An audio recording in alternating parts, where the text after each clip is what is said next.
leave John Howard alone! Please! You're lucky he even walks in the morning for you bastards! It's the first baby steps for politicians. I want to tell you the story. Mugging into the blogosphere with a few stiff messages for the kids. You know, young people say to me this: the thing that really gets up their nose is when they try and go online, it's too slow, or they can't even get connected. Healthy snacks, like an apple, over chips and lollies. Children should be encouraged to get out and about.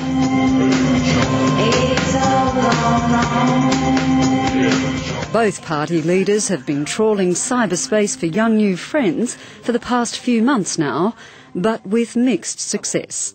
You've got a very basic Howard MySpace site with 9 friends, including a few from Cabinet, and then Kevin Rudd has got a very polished MySpace site with 18,000 friends. Howard does love to paint himself as the underdog, and his performance on social networking sites like YouTube, MySpace and Facebook show that he very much is the underdog because he has almost no friends and no presence. For politicians obsessed with staying on message, the World Wide Web can be a scary place. Australian action to reduce greenhouse gas emissions since 1990, led by my government.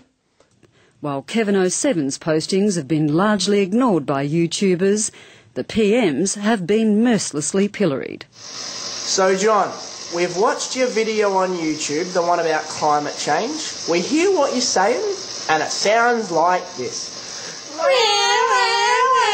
I'm a Prime Minister.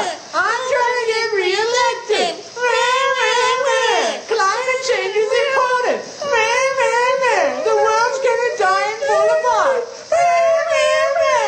The extent to which the political parties are using the internet at this election campaign is unprecedented. They're doing it as a way of providing controlled messages, ironically through a medium that is not easy to control. In the United States, internet campaigning is now so mainstream, presidential candidates have started dealing directly with voters via cyberspace, no matter how awkward the questions.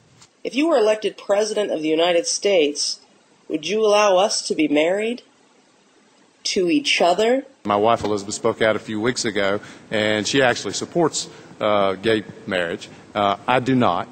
But while the political internet is still in its infancy here, the federal campaign has been a huge and largely unexpected boon for newspapers across the country, who've ramped up their online presence just in time for the election. What's been going on? Well, in terms of trying to capture that youth vote online and generate interest in it, everybody is trying to have a piece of that this election. We've personally at the Daily Telegraph seen our traffic double when we launched the election site last week. But political observers say it's a mistake to think internet campaigning is just about Generation Y.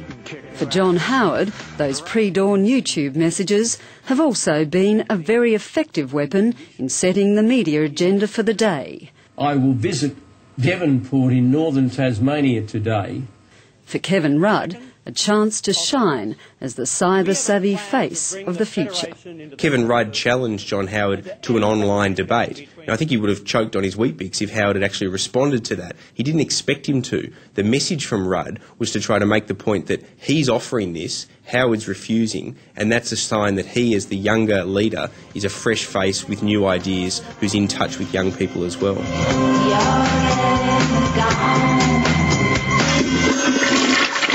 Deborah Cornwall, Lateline.